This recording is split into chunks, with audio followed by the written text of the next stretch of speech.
welcome to Focus Today, and it's always fun on Fridays when we have Tim Elbert in the house from the Four Seasons Nursery taking your phone calls about what's going on in the yard. Weather-wise, it's going to be a perfect weekend to be working in the yard, and maybe you're moving some plants around, maybe you got some bugs, maybe something's not growing, something's dying, whatever.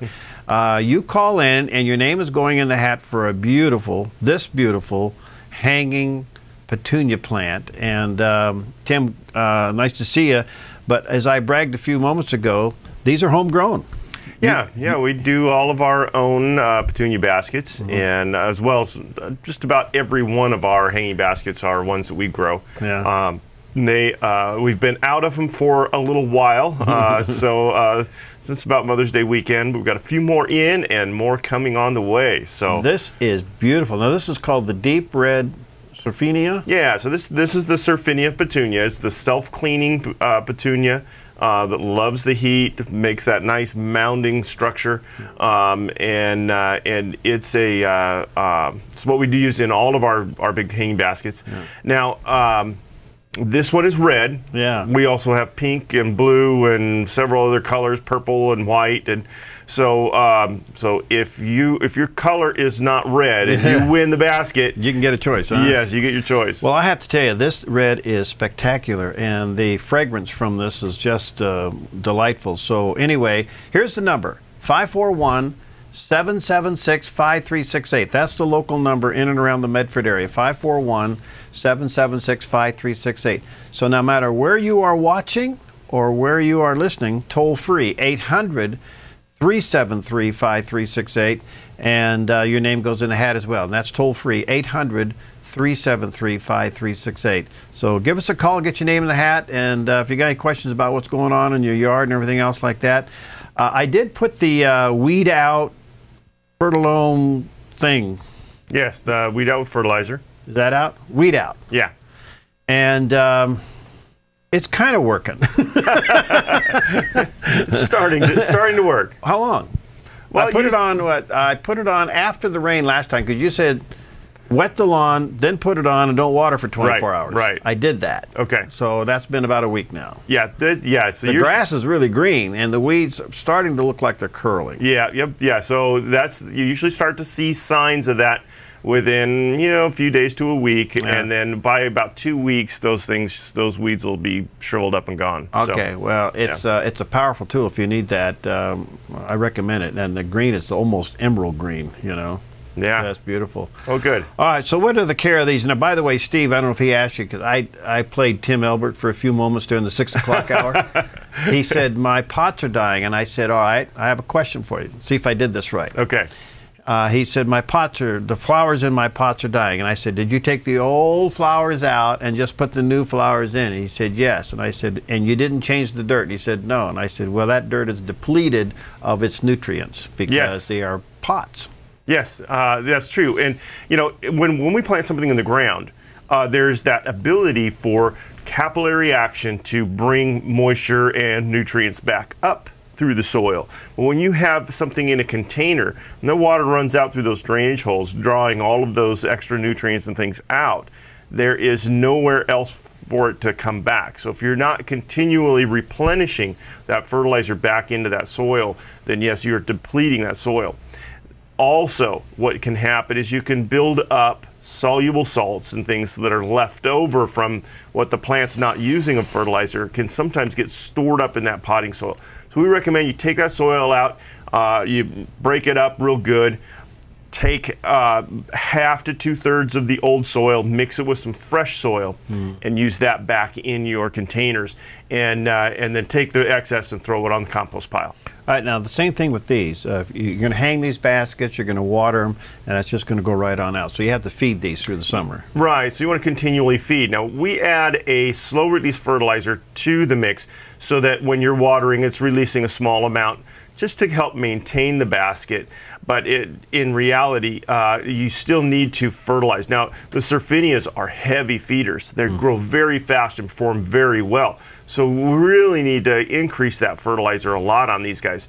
So with these guys here, we're using a pretty good dose of the Fertilome, Geranium, Hanging Basket, and Pansy fertilizer. And we do that on a weekly basis, and it does a great job. All right, somebody's going to win this beautiful hanging basket, so get your calls in. 776-5368 is the local number, or 800-373-5368 is the toll-free number.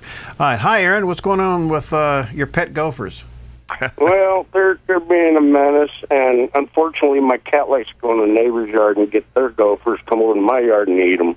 trying to convince them to eat the ones in my yard. But how you doing, Tim? Yeah. I'm doing good. Well, you know, if you can figure out how to train a cat, let me know. You'd probably be a very rich man.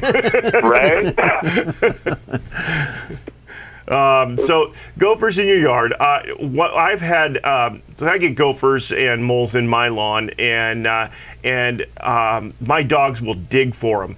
And so instead of having this little tiny gopher hole, I get these big, gigantic, 3-foot deep holes. You know, my dog was just rear end sticking out of the ground, and dirt coming out.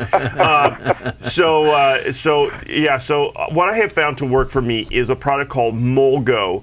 And I use the Molgo granules, and it's castor bean oil, and it's put on these granules. Sprinkle it down and water it in, and it does a great job. I've used it and have had 3 months without any more activity in my lawn. So I recommend everybody put it down every couple of months, because at 3 months they're back. So, every couple of months put it down, and it seems to work very effective. Right on. That was called again what? It's called Molgo. Molgo, okay. Yeah. All right. Thanks, Aaron. No, thank you. By the way, is that okay for pets? Yeah, it's perfectly pet safe. It won't harm birds or other animals or things like that. In fact, it doesn't actually kill the gophers. It just kind of runs them off. So it sends them back over to the neighbor's yard. All right, 13 minutes past the hour. Hey, Joyce, what's going on with your lilacs? Well, I didn't get my dead lilacs cut off last year, and I had the most lilacs this year. They were beautiful. The bushes were just full, but I haven't got this year's cut off, and I'm wondering, someone said it was too late now to cut them off, that I'd be cutting off all the new stuff for next year.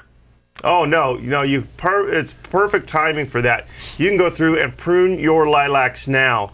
If you're wanting to do any kind of pruning on your lilacs, now would be the time to do it, because they're going to set those flower buds late this summer. So we want to have good growth back on them afterwards, so that you'll get decent flower production, through the summer. So yeah, prune those lilacs now. Go for it. Okay, thank you very much. Okay, thank you, Joyce. All right, let's go to, hi, Brenda, what's going on? Hi, how you guys doing? Good. Good. I have 2 topiaries, evergreen topiaries, and they're in big pots, and I was thinking of transplanting them, or my husband is. Wait a minute. You're thinking about your husband transplanting. Okay. Because I guarantee you he's not thinking of it. It's okay. Next hour we have Patrick Doyle in the house. You may want to have your husband call in. That's a good one. Anyways, this is a good time to transplant it. Yes, it's great timing, because they're finished blooming by now, and they're just putting on some growth. Just don't mess with the root system. You just pull it out, set it in the ground, away you go. Just don't break up the roots. Okay, and it should be good with just like a little drip system going to it? Yeah, water it thoroughly first, and then you can maintain that with your drip system. Okay, great. Okay. I have one other question. Is it possible? Sure. Yeah, my rhododendrons, it bloomed, it was beautiful, but they just went away like in a week. Is that normal? For some varieties, yes, they don't bloom for very long, and it could just be also your situation. But yeah, unfortunately, rhododendrons don't have a real long bloom time, but they make up for that in their beautiful display of flowers that they have. Yeah, it was pretty. So okay, great, thank you. So go through and deadhead those now. Go through and pop all those little old ones off, so you get good production next year. Okay, sounds great. All Thank right. you so much. Bye-bye. All right, get your name in the hat by calling in a question. Somebody's going to win this beautiful petunia hanging basket here. By the way, you said this is self-cleaning. What do you mean by that? Well, you know, with the old varieties of petunias, when they're finished, the dead flowers stay on there, and you have to go through and pinch them off or they won't bloom again because they're producing seed. Well, these ones here won't do that. These ones actually don't produce any seed, and so when the flowers shrivel, they just fall off automatically and new ones come on. So it makes for a much less maintenance on these guys. All right. Hi, Annette. You were kind of going down that track, right? Yes. Talk about good timing. All right. Yeah, I love petunias, and I know you're supposed to deadhead them, but I don't get, do you just take the little flower out of the little spigot where it grows them, or do you pinch out that whole end, including the green part? Well, on the old versions, you've got to pinch off that little green part too, because that's where that ovary is sitting, and that's where it's producing seed. So just pulling off the dead flower petal isn't helping any. Okay. Can I cut them off with scissors? Absolutely. You can bite them off with your teeth if you want, you know. And also, I heard you just tell that last person you're supposed to deadhead your rhodies. I didn't know that. Yeah, go through once they're finished blooming, and you just pop that little flower cluster off. They usually just snap right off, and that will help it to produce more growth for you, so that that energy isn't going into producing little seeds. Awesome. Thank you so much. Thank you. You're welcome. All right, we got to take a quick break. Our phone number, again, locally is 541-776-5368, and then toll-free outside the immediate area, 800-373-5368. Get your questions in. Tim's in the house for the whole hour, and your name's going in the hat to possibly win this beautiful hanging petunia basket. They are the Surfinia. Surfinia, yeah. What's called the deep red. Boy, that is really the case. We'll be right back. Hi, I'm Paulina, and I work at theDove TV. Did you know that when you support theDove TV, you have a profound impact, not only in our community, but around the world? It's your continued support that takes the inspiration and hope in the programs we produce and makes them available to the thousands of people who are watching these videos online every week. Help bring encouragement and hope to our valley and beyond by making a secure online donation today at our website, thedove.us.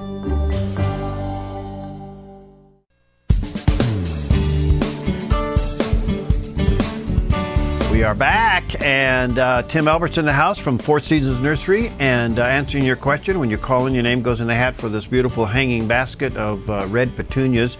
And what are your hours now? Let me guess. 9 to 6. 9 to 6 Monday through Saturday, 9 to 5 on Sunday. There you go. And then starting in June, we go back to our regular hours. So starting in June, it'll be 9 to 5 every day. Okay. Catch that? I didn't. So let's move on. Hi, Peggy. What's going on with your lilacs? Hi. I heard you talking about the lilacs a while ago. Yes. I have this humongous bush in my yard, and it's probably 15, 18 foot tall. 15, I'd say 15. I've never pruned a lilac before, so can I cut it back halfway, or... Oh, absolutely. You can cut them back very, very hard, and they'll still come back. They are a brambling type of a plant, and so they'll send up new growth from the root system and everything, and it'll just come up and be crazy. So have at it. You can whack them back really hard and it not cause any problems. The only thing is, you want to do that right when they're done blooming. So right at this time of year. Right. Any pruning you're going to do it now, so that they'll have time to flush up and put on that new growth, and then begin to produce flower buds for next year. Okay. Well, it is beautiful, but it's getting so tall. Yeah. Oh, okay. I thank you so much, Tim. You're Thank welcome. you, Peggy. All right, let's go to... Hi, Jennifer. Yes. I have a question on a house plant. It's an anthurium. Anthurium. Anthurium, yes. Yes. And it's getting big brown spots on its leaves. Now, the spots, they start out small and get bigger and bigger? Yes. And then they kind of dry out there. Yeah. that is a leaf spot fungus. So you need a fungicide. I would use a systemic fungicide. Just mix them up in a little container and water the plant with that. And that should stop that from happening. Okay. And then the other question is what kind of fertilizer should I use on it? With those, I like to use the same thing we use on the petunias, the geranium, hanging basket, and pansy food. It's a triple 20. On houseplants, we use it at a little different rate. We start off at a teaspoon per gallon with every watering, and then once they reach the color and the healthiness that we're looking for, then we drop that to every other watering, and it works really good that way. Okay. And it was the geranium you said? And with the anthurium, the same as the petunias. Yeah, the geranium, hanging basket, and pansy food is what it's called. It's put out by Fertilome. It's a liquid soluble, so powder. You just put a little bit in your water and water your plants with that. Okay. Thanks, Jennifer. Thank you. Okay. All right. 541-776-5368 is the local number. 541-776-5368, and then toll free 800-373-5368. Jeannie. Yes. What's going on with your potatoes? Well, I've never grown them before. And so I wondered, do I need to buy a bale of straw, or can I put light layers of grass clippings and build that up gradually? Would that do it? Oh, yeah. You could use grass clippings. You could use a loose compost or even a loose soil as well. But, yeah, absolutely. Not a problem. Oh, good deal. Yeah. Thank you so much. You're welcome. All right, let's go to Barbara. Hi, Barbara. You got some aphids, huh? I do, in the petunia hanging basket, and I was wondering if you can control the aphids with just spraying water to spray them off, or if you recommend something else, Tim.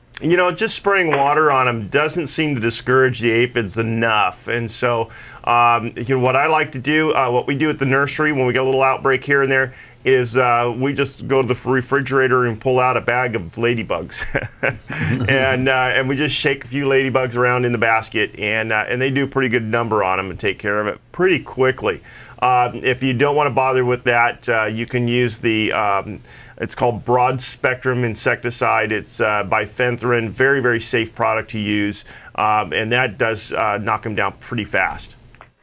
Okay, and the ladybugs, do you have to do it multiple times, or just when you see them? If you have an outbreak, just put the ladybugs on there, and then they'll do their number. Usually takes a week, maybe a little longer to clear them up, but only have to reapply if you have another problem. Okay, and then the broad spectrum, you said the insecticide was called what? It's just called broad spectrum insecticide. The active ingredient is called bifenthrin. Super. Thank you so much. You're welcome. Okay, Barbara. All right, 776-5368. Hi, Debbie. Hi. What's up? Well, yeah. I have a violet question. They sucker so much. How do you propose dealing with those suckers so they don't take over? You just cut them off. Okay, so there's not any way to inhibit that, like with a pre-emergent or something like that? No. The suckers are coming from root growth down below, and there's really nothing you can do about it. We used to carry a product called Sucker Stopper that worked really good on those and on salesmen. But anyways, I haven't been able to find it on the market anymore, so I don't know what ever happened to it, but it's gone. And anyways, so basically just keeping it cut off as best you can, and eventually sometimes they get old enough they kind of grow out of it, but not all the time. Okay, thank you, Debbie. All right, 776-5368, and let's see here. Melody. Good morning. What's going on with your Japanese maple? That's what I'd like to know. Oh. It is started gradually turning brown, like the limbs are dying, the leaves are curling, and a friend says, well, I think it has a virus, and I'm thinking, I didn't know they could get a virus. Yeah, it doesn't sound like a virus. It sounds like a fungus called anthracnose. And it'll turn, you get some brown spotting on the leaves and some dieback from the tips back on that new growth. generally they'll overgrow that eventually and continue on. A fall application of copper spray should help prevent that from happening again, but it's probably nothing you can do about it. But it sounds like anthracnose to me. Yeah, it's getting bad. Yeah. Unfortunately, this time of year, there's nothing you can do, and there's no sprays that will control it or stop it. Just kind of prune it out as best you can, and then in the fall, copper spray again in the spring as the new growth comes on, and you should be pretty well covered. Can that travel to other trees? Generally it doesn't. It can, though, yes, but usually it's pretty localized, so you should be okay. Oh, that's good, because I would hate to lose my other ones. Yeah. And one other question, if I may. Sure. I have beautiful phlox, and then all of a sudden it quit blooming. The creeping phlox? Yes. That's because it finished blooming. Oh, so it's a one-time bloomer. Yeah, they're just a spring bloomer, so it's done, and it'll bloom again for you next year. Ah, if it survives. Well, what do you plan on doing to the poor thing? I'm not sure yet. Okay. Okay. All right, thank you, Melody. Thank you so much. Okay, right. Let's see if we can squeeze one more in before the break. Let's see here. Paula? Hi, Paula. Hi. I have two trees. One's an ash and one's a maple that are growing in pots. They self-seeded 3 years ago, and they're growing. They were in a patio that, because of my Japanese maple, they started growing really tall to get to the light. And so they're like over 8 feet, even though they've got a pretty small base. They're growing straight. And I was listening, wondering what's the appropriate thing to fertilize or give to your tree in pots to help them become stronger leaved and a little less fragile looking? Okay. What I like to do for those is something a little slower acting than the draining hanging basket and pansy food. So instead of a liquid soluble, what we go with is one called Garden Coat 6. And it is a coated fertilizer similar to Osmocote. And it's a 6-month fertilizer. You sprinkle that down in the pot, and then every time you water, it releases a little bit of fertilizer. And that works really good for trees and shrubs in containers. So that's what I would suggest for you. Okay, Garden Coat 6. And with those two kind of trees, I'm concerned there's so much tree and not as much pot. I think they're both in 5-gallon pots, but what's happening to their root system? Is the root just kind of curling around in that pot? Do they need to be transplanted now, or are they going to be okay in that pot for a while longer? Well, if they're 6 to 8 feet in a 5-gallon pot, you're still doing pretty good. But I would suggest by this winter, maybe early next spring before they leaf out, going into a larger container at that point or into the ground. Okay, great. And the fertilizer again was Garden Coat 6. Garden Coat 6. Thank you, guys. Okay, thanks, Paula. All right, let me squeeze in one more before we take a break. Debbie, you got a petunia bug? Hi, yes. I'm sorry I got disconnected when we were talking before. But my petunias get these little black spots on them, and then they die if I don't do something with them. And I wanted to know what they are and what I should do to them. Well, the little black specks are just the after effect of what happens after this bug eats your flowers and reconstitutes it back. So what's happening is you are getting probably the petunia budworm, and that little budworm is feeding on your flowers, and they're very hard to see because they're going to be kind of the same size and color of the stems of your plant. We use a product called borer bagworm spray. And it's put out by Fertilome also. And we use that on a weekly basis to prevent them and to kill them off. And it works very, very good. It's all natural, all organic, and very effective. Okay, thank you very much. All right, you're welcome. All right, we're going to take a quick break. Our phone number is 541-776-5368 or 800-373-5368. Get your name in the hat for this beautiful hanging basket of petunias, deep red. It's gorgeous. And we'll take your phone calls when we come back. Hi, I'm Daniel and I work at theDove TV. You know, compared to Portland, Seattle, and LA, Medford might be considered a small market, but at theDove, we're excited about the opportunity to make a big impact right here in our community. and you help make that happen. Did you know that more than 90% of our income comes from people like you?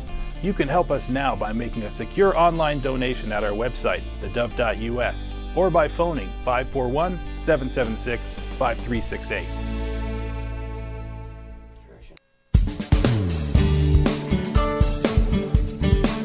All right, it's a beautiful day in the neighborhood, especially when you have a lot of flowers. Beautiful day at Four Seasons Nursery out on Crater Lake Highway. You go out to Highway 62, you get off on Vilas Road. Sorry about that.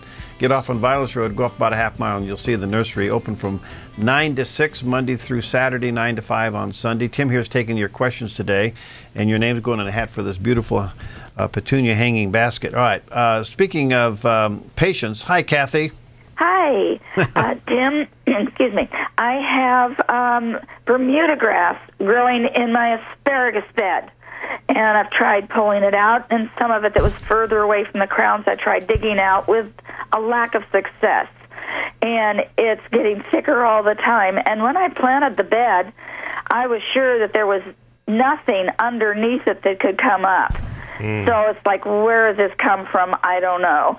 And there's none growing around the sides of it's a raised bed. So I don't know where this has come from, but it's causing a problem. And how do I get rid of Bermuda grass in an asparagus bed without damaging my healthy and vibrant asparagus? I don't have good news for you. There is nothing that you can use that will selectively kill that without damaging your asparagus or causing problems. So in that situation, if the asparagus, if that Bermuda grass is winning the battle, my suggestion would be this winter, when your asparagus goes dormant, to dig out your asparagus, set it aside, and then clean your beds out entirely of the Bermuda grass, clear out the soil, and then replant back in some fresh soil. And that might buy you a couple more years before it takes over again. Well, I was wondering if, the type of weed killer, whatever you would call it, that you would use to get rid of Bermuda grass, if I could very carefully protect the stalks of the asparagus. I have one that's almost 5 feet tall. I'm talking a vibrant bed here. I wouldn't eat this. And if I could very carefully protect that, and then just with a paintbrush paint onto the thickest part of the Bermuda. You're really trying hard here, Kat. You're really trying harder. I wouldn't eat the asparagus within a mile of spray. Well, I'm not talking spray. I'm talking take the liquid. And very carefully paint it on with a paintbrush. Well, unfortunately, that's not going to be as effective, because Bermuda grass has this ability to shut down wherever it senses danger. So you put an herbicide on it, and you're only going to kill part of it, and it's still going to come back from the roots again. So you would be out there painstakingly painting that stuff for the rest of your life, trying to get rid of it. So, there is a spray that kills grass without killing other weeds, but it's probably not a good idea to use that in a bed of edible material. So, your best choices are to do a complete change out in that bed this winter. Well, I called you earlier this spring when they were coming up with what looked like disease, and I brought you some pieces of it in a sealed bag, and you wrote down the back of a business card what it was, and you said there wasn't anything I could do to get rid of it, but I actually found that I did a little research and found that there was a fungicide that I very carefully sprayed on, just absolutely soaked the crowns, and that disease went away. Oh, good. And so I was very thrilled, and I've had a very vibrant amount of asparagus come off of it. I've eaten healthily, and it's been really great. And so now I've got this other promise, like, why can't I win with this asparagus? Okay. All right. Thanks. Alrighty. Well, thank you for your suggestion. Thank you, Kathy. All right, let's go to, hi, Nancy. Hi there. Hi, Hi, Tim. Hi, Perry. What's going on with the roadies? Well, you know, there's something that's eating that, and it's like it's munching it. You can see big. I mean, the leaves are almost all gone in certain places, and I haven't seen anything. I have no, clue what it is. What do you think? Well, is it like little square notches in the leaves? Square? I didn't notice that they were square, but they're like, definitely something munching it badly. Yeah. There is an insect called a strawberry root weevil, and it's a black beetle-like creature. The adult will feed nocturnally and creates these almost square-looking notches in the leaves. Usually feeds on the edge of the leaves. They will go down and hide underneath the soil during the day. Now, their larvae is a little white grub, and that little white grub will feed on the cambium, that little portion of live bark that's around the root system and the crown of the plant. And that's what is the most damaging. So if you're seeing the notching in the leaves like that, chances are you've got that strawberry root weevil.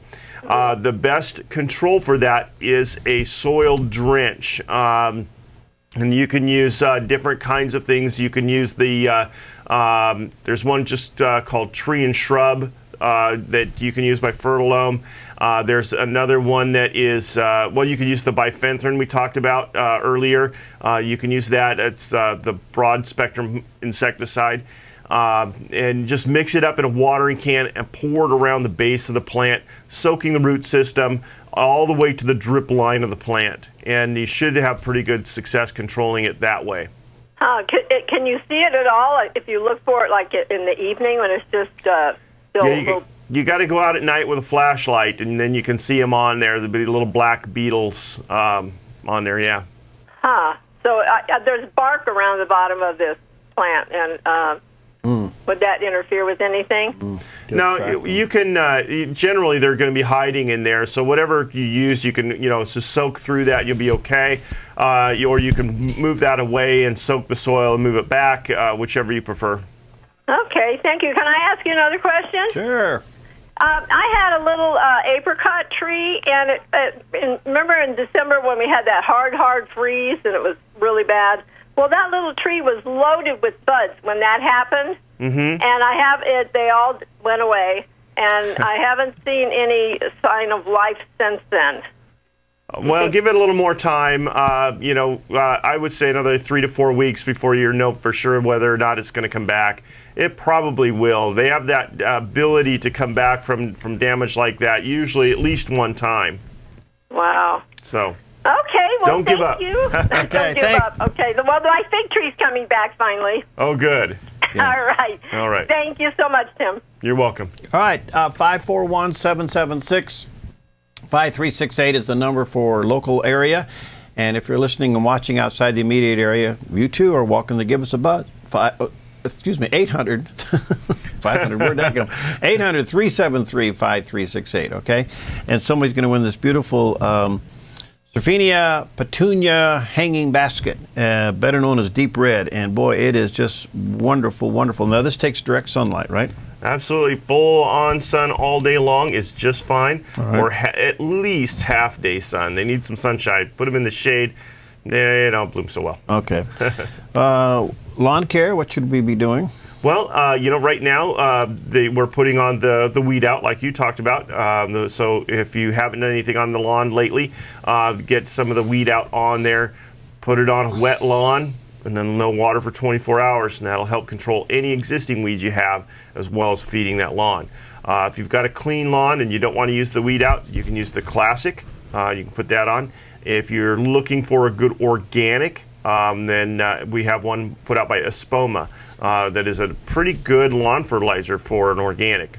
I'm not all that up on organic lawn care, sorry. Okay. I've had a tough time finding organic lawn care that works really good. And the Espoma works good. It works well enough, I guess. All right. All right, so anyway, give us a call, 541-776-536 or 800-373-5368. Okay, let's see. Desiree? It's Desiree. Oh, Desiree. Okay. Hey, you got some bugs or a spider? Yeah, they're little red spider mice. Okay, turn your radio down just a little bit. Spider mites on your tomato plants. What should you do? Well, on those, I would use like an oil spray, like a neem oil.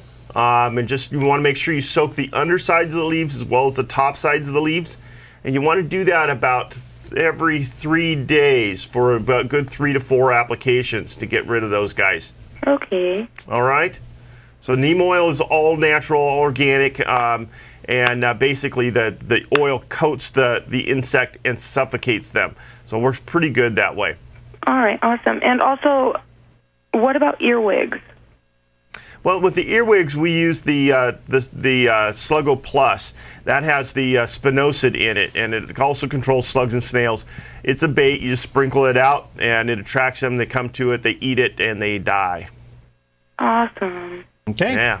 Thank you so much. Thank you. Alrighty, you're welcome. All right, let's, before we take a break. Hi, Cindy. What's going on with your green beans and tomato plants? Yeah, I'm getting like some curling to it a little bit, but I'm getting these yellow blotchy spots all over my tomato leaves right now, and I want to do something before it starts taking the plants. So kind of light green splotches? Yeah, blotches on the tomato leaves, and then I'm noticing I'm getting this kind of a curl blotchy leaf on my green bean leaves too.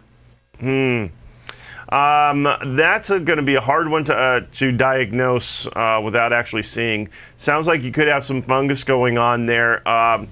You may want to snip off a piece, put it in a sealed plastic baggie, bring it down to the store, let us take a look at it, and identify what's going on. Hopefully, for the tomato, it's nothing serious, but it sounds like it could be Fusarium or Verticillium, which are devastating to your plants. So let's hope that's not it. Let's hope it's just something real simple. There's something to treat it then. Yeah, if it's Fusarium or Verticillium, no, there is not. Oh, and yeah. It's such a healthy looking plant, but now it's got tons of bloom, but now these leaves are doing this. Yeah, bring us a sample, again, in a sealed plastic baggie, and let us take a look at it so we can determine, hopefully, that that's not the case and that there's something else going on, and we can get you a good corrective. That one, I just wouldn't feel comfortable diagnosing that, without actually seeing a sample. Okay, all right, thank you. You're welcome. All right, thanks, Cindy. All right, we'll take a quick break. Our phone number is 541-776-5368. One more segment to call in and get your name in the hat. Somebody's going to win this beautiful petunia hanging basket, deep red, or any other color that you would like to have out at the nursery. You can select another color, but give us a buzz. We'll be right back with Tim Elbert. Hi, I'm Paula, and I work at theDove TV. Every day we get letters and emails from people who've been encouraged, blessed, and challenged by the programs on theDove TV. But we couldn't do it without you. Did you know that more than 90% of our income comes from people like you? You can help us continue to bring inspiration and hope to our community by making a secure online donation at our website, theDove.us, or call us at 541-776-5368.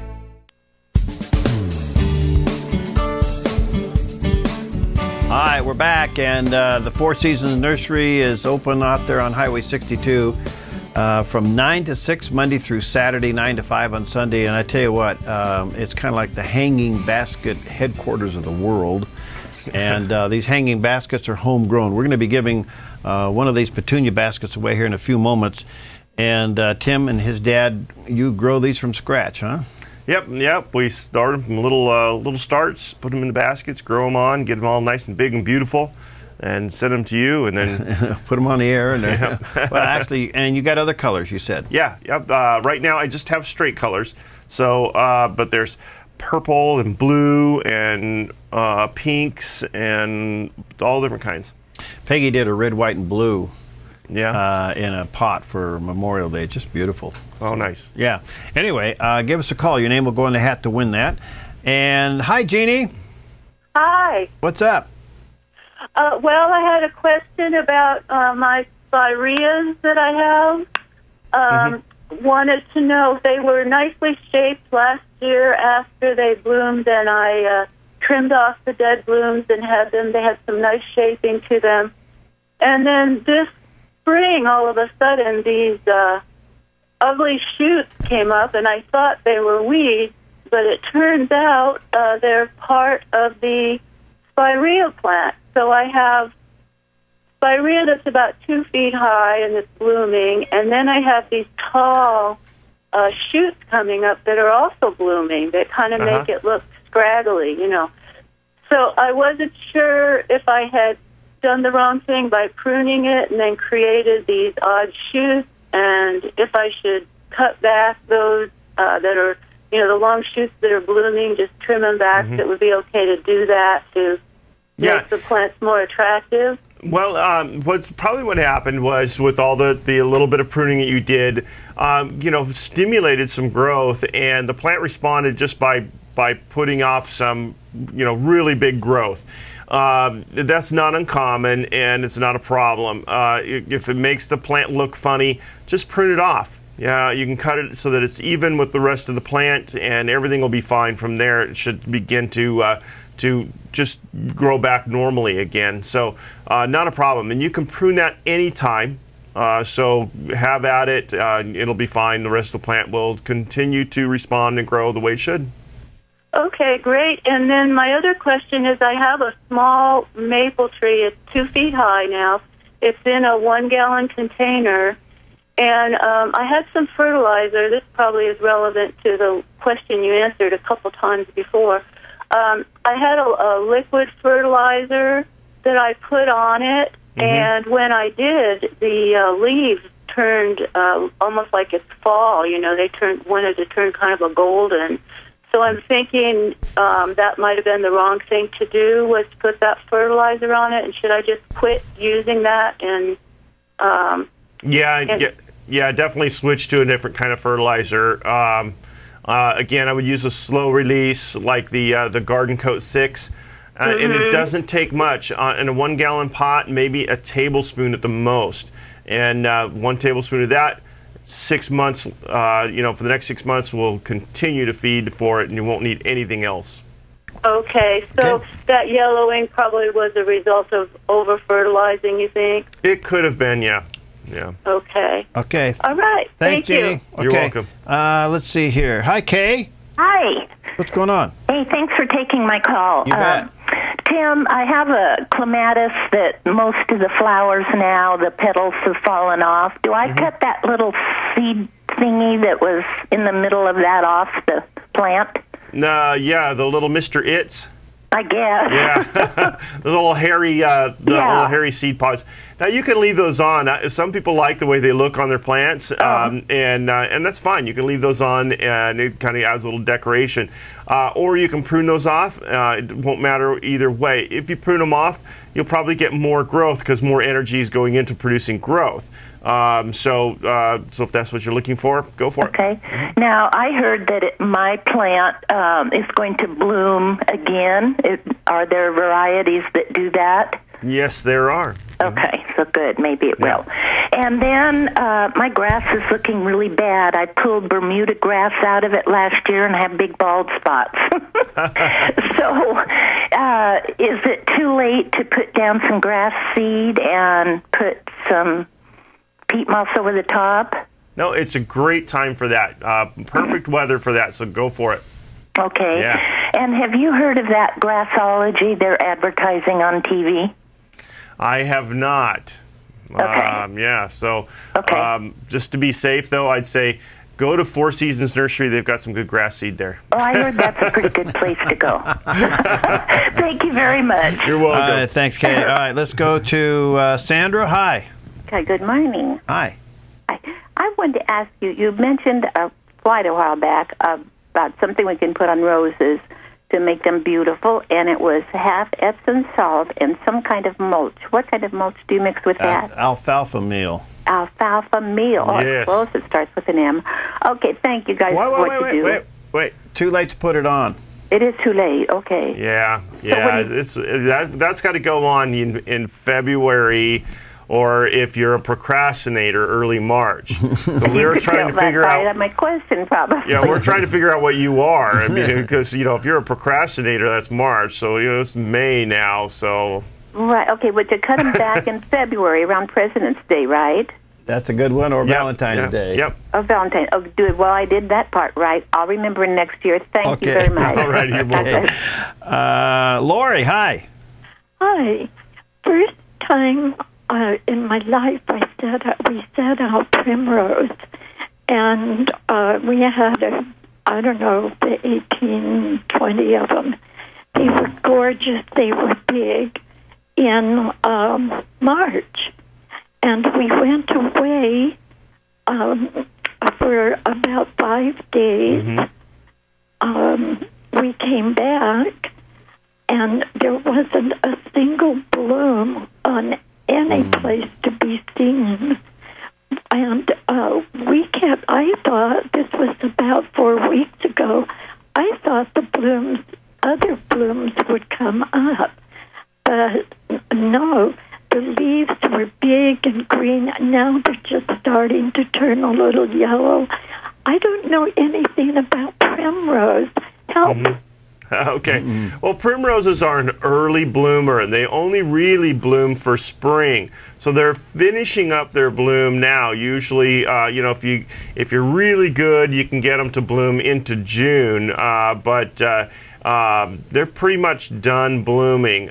When it starts getting hot, that foliage is going to begin to go dormant as well. So you could just be seeing the natural process of that primrose going through its cycle. When things cool back down again this fall, fresh new growth is going to come out, and those leaves will stay on through the winter time, and then they'll begin to bloom again as early as January in your garden. So they'll come back. Can I take them out of the ground now to put them someplace else? Yes, you can. Or just leave them? Yeah, you can dig them and move them now. That's fine. Oh, well, thank you, because I really enjoyed them. Oh, good. All right. All righty. Thanks, Lori.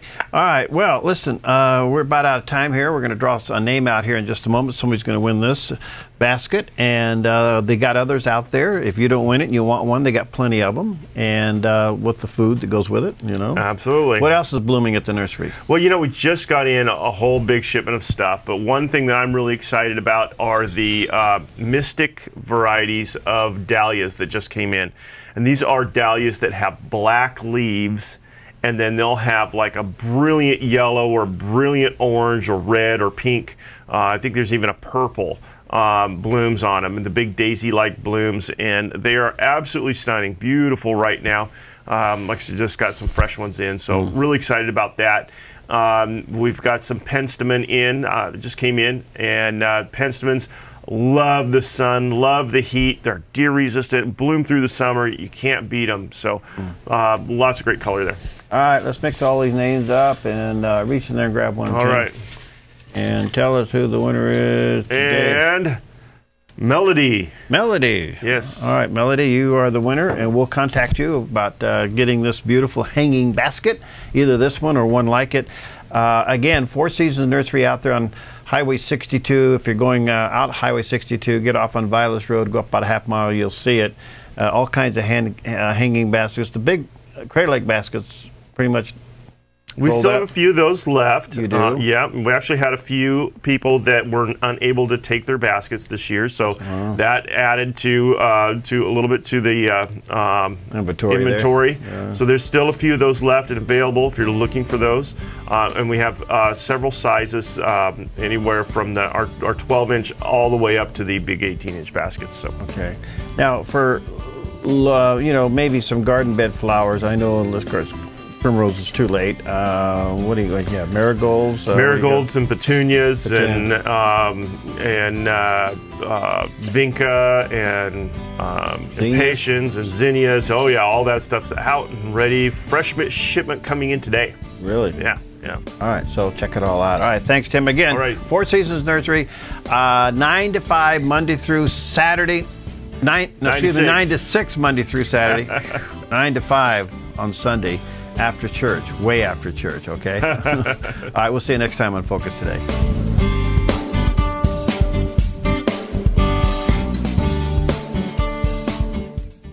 Hi, I'm Jim, and I work at theDove TV. Every weekday between 6 and 8 a.m., our award-winning news and sports team bring you the best morning show around. It's live, it's honest, and it's a whole lot of fun. And you help make it happen. Did you know that more than 90% of our income comes from people like you? You can help us continue to air local programs that share your voice by making a secure online donation at our website, theDove.us.